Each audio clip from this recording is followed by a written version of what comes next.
चर्चा का जिक्र मैं करना चाहूँगा। अपना समाज बहुत सारे वर्गां बंधां बहुत सारे ग्रुपां अलग अलग तरीके अपना जीवन यापन करता। हर समाज का अपना कोई ना कोई श्रद्धालु ग्रुप होंदा जिहदी मानता उस समाज में होंदी है। कोई उन्होंने किसी तरीके याद करते, कोई किस तरीके पूजते हैं। पल चढ़ के उन्होंने घर को जीते।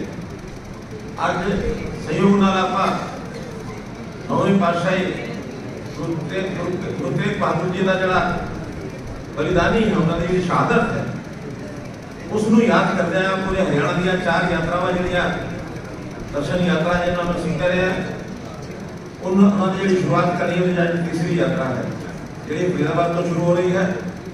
एक यात्रा शायद मंदिर कपाल साहब